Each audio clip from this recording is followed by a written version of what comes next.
Fearful nights के इस अंधेरी दुनिया में आप सभी का स्वागत है।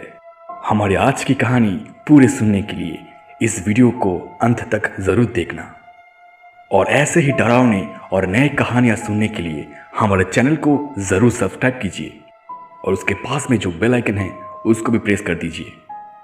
और अगर आपको हमारी ये स्टोरी पसंद आई तो लाइक कीजिए, शेयर कीजिए अपने दोस्तों के साथ और ज़रूर कमेंट करके बताइए कैसा लगा आपको। तो चलिए हमारी आज की कहानी सुनने के लिए चलते हैं हमारे नरेटर के पास।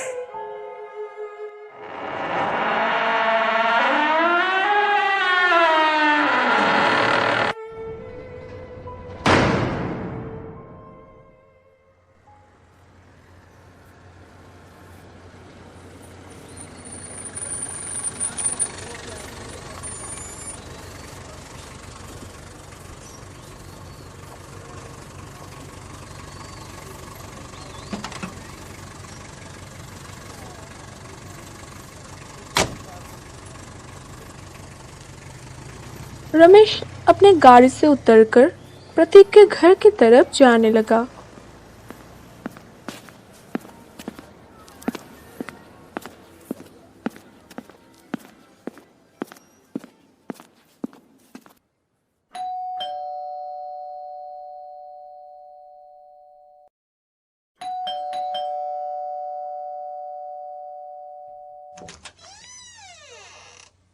हाँ, बोलिए। आपका नाम प्रतीक है? हाँ, मेरा नाम ही प्रतीक है, पर मैंने आपको पहचाना नहीं। दरअसल मुझे आपसे एक पेंटिंग करवाना है। ओह अच्छा, तो आप मुझे बताइए कि आपको कैसी पेंटिंग चाहिए? पोर्ट्रेट, ऑयल पेंटिंग या कुछ और? नहीं नहीं, मुझे आपसे मेरी वाइफ की एक पोर्ट्रेट पेंटिंग ड्रॉ करवाना है।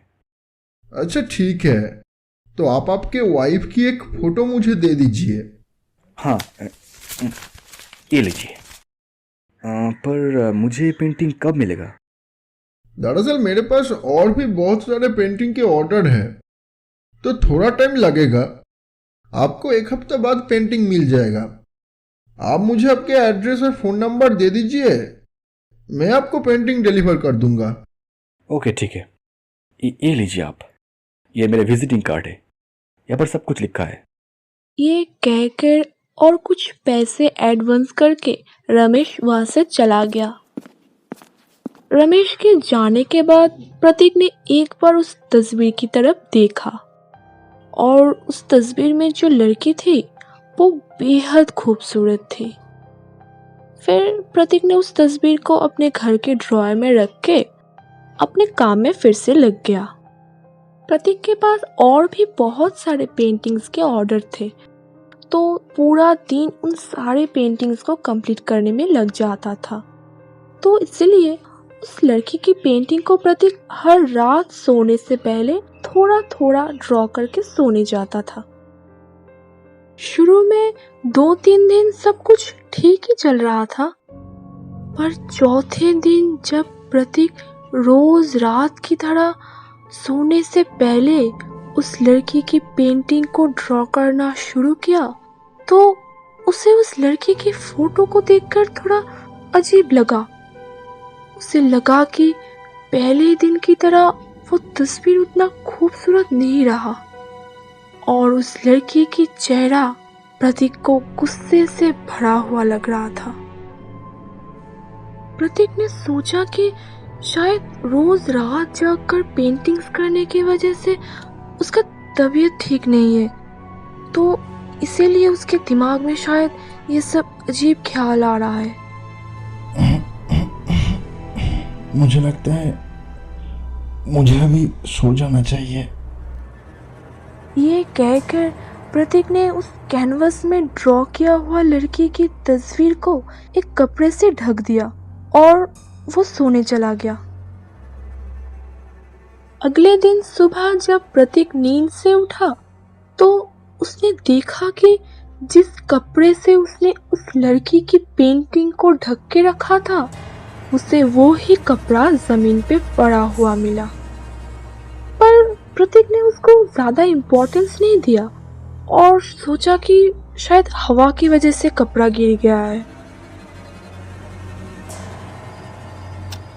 और 5वां दिन भी प्रतीक रोज की तरह रात में सोने से पहले फिर से उस लड़की की पेंटिंग को ड्रॉ करना शुरू किया। और कुछ देर ड्रॉ करने के बाद प्रतीक एक बार वॉशरूम चला गया। पर जब प्रतीक वॉशरूम से लौटा तो उसने देखा कि उसके सारे पेंटिंग्स के सामान जमीन पे बिखरा हुआ पड़ा है। ये सब देखकर प्रतीक बहुत घबरा गया और उसे शक भी होने लगा। फिर उसने वो सब सामान उठा के उसकी जगह पे रखा और वो सोने चला गया। अगले रात प्रतीक ने फिर से उस पेंटिंग को कंप्लीट करने बैठ गया और उस लड़की की पेंटिंग को प्रतीक ऑलमोस्ट पूरा ही कर चुका था, सिर्फ उसकी आँख ड्रॉ करना बाकी था। तो प्रतीक ने जैसे ही उस लड़की की आँख ड्रॉ करना शुरू किया तो अचानक से उसे बहुत पसीना आने लगा और उसकी तबीयत भी खराब होने लगा। जैसे जैसे प्रतीक उस लड़की की आँख को ड्रॉ करना कंप्लीट कर रहा था तो उसे लगा कि धीरे धीरे वो तस्वीर जिंदा हो रहा है। तो उसने कैसे भी करके उस पेंटिंग को कंप्लीट किया और उसे कपड़े से ढक के वो सोने चला गया। पर प्रतीक बिल्कुल भी सो नहीं पा रहा था। उसकी तबीयत धीरे धीरे और भी ज्यादा खराब हो रहा था।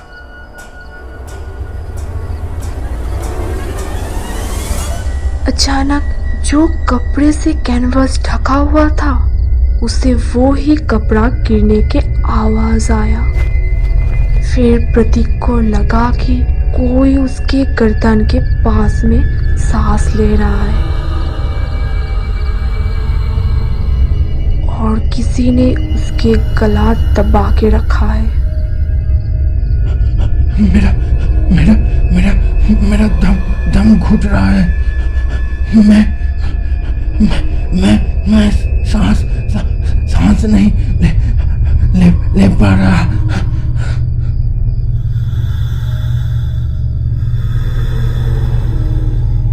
फिर अचानक से उसको लगा कि कोई उसके कान में कुछ बोल रहा है, जिसे सुनकर प्रतीक के डर के मारे उसका दिल मुंह पर आ चुका था। तभी अचानक से उसको आवाज आने लगा, जैसे कि कोई बहुत तेजी से कैनवस के पेजेस को पलट रहा है और उसमें कुछ लिख रहा है। फिर प्रतीक ने बहुत हिम्मत करके घर के सारे लाइट ऑन करने की कोशिश किया, पर वो नाकाम रहा क्योंकि लाइट ऑन ही नहीं हो रहा था। फिर कुछ देर बाद सब कुछ एकदम से शांत हो गया और अचानक से घर की सारी लाइट अपने आप ही ऑन हो गया। और फिर प्रतीक ने जो देखा उसे देखकर वो एकदम से चौंक गया था। उसने देखा कि कैनवस के हर एक पेजेस पे कुछ लिखा हुआ है, पर जब उसने ध्यान से देखा तो वहां पे एक लड़की को एक आदमी ने कैसे चाकू से घायल करके उसकी खून किया है वो ही सारे पेजेस में ड्रॉ किया हुआ था। और वो लड़की और कोई नहीं था, जिसकी पेंटिंग प्रतीक ड्रॉ कर रहा था वो ही थी। ये देखकर प्रतीक बहुत डर गया और उसके हाथ पांव कांपने लगे।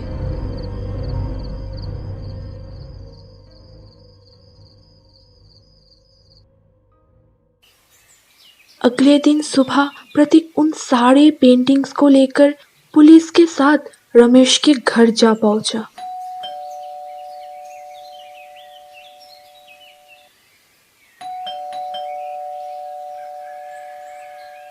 ऐसे ही 2-3 बार डोरबेल बजाने के बाद जब रमेश दरवाजा खोल के बाहर आया तो उसने बाहर खड़ा हुआ पुलिस को देखकर वो एकदम से चौंक गया। फिर रमेश ने प्रतीक को बोला कि आ, आप यहाँ और आपके साथ पुलिस क्यों है? फिर प्रतीक ने कोई भी जवाब ना देकर सिर्फ रमेश को वो सारे पेंटिंग्स दिखाए। और उन सारे पेंटिंग्स को देखने के बाद रमेश ने घबरा के बोला कि ये सब क्या है? और आप मुझे ये सब क्यों दिखा रहे हो? और इसके जवाब में पुलिस ऑफिसर ने बोला, देखो, ज्यादा होशियारी मत करो, तुम पकड़े गए हो, सब कुछ सच सच बता दो। और फिर रमेश ने रोते हुए बोलना शुरू किया। बताता हूँ, मैं सब कुछ बताता हूँ। वो मेरी वाइफ थी। मैं उससे अपने जान से भी ज्यादा प्यार करता था और पहले वो भी मुझसे बहुत प्यार करती थी, पर पिछले कुछ महीनों से वो कुछ बदली हुई सी लग रही थी और मुझसे वो ज्यादा बात भी नहीं करती थी। पर मैंने सोचा था कि शायद उसकी तबीयत कुछ ठीक नहीं है, इसीलिए शायद वो मेरे साथ ऐसे बिहेव कर रहा होगा। आज हमारी सेकेंड मैरिज एनिवर्सरी है और मैं उसकी एक पोर्ट्रेट पेंटिंग उसे गिफ्ट में देना चाहता था। इसीलिए मैंने एक हफ्ता पहले प्रतीक को पेंटिंग का ऑर्डर देने गया था। पर जब मैंने वापस घर लौटा तो मेरी वाइफ किसी से फोन पे बात कर रही थी और मैंने दरवाजा के बाहर खड़े होके जो सुना उससे मेरे पाँव तले जमीन हिल गया था। मेरी वाइफ जिससे बात कर रही थी उससे उसकी अफेयर चल रही थी और वो मुझे जहर दे के मारना चाहती थी और फिर उस लड़के के साथ भाग जाने का प्लान बना रही थी। मैं उसे बहुत प्यार करता था, फिर भी मुझे मारना चाहती थी। यह सुन के मैं अपने होश खो बैठा। मुझे बहुत गुस्सा आया और मैंने चाकू से उसे जान से मार दिया। मैंने उसे जान से मार दिया। ये सब सुनकर प्रतीक को बहुत बुरा लगा और पुलिस ने फिर रमेश को अरेस्ट किया और उसे जेल में ले गया।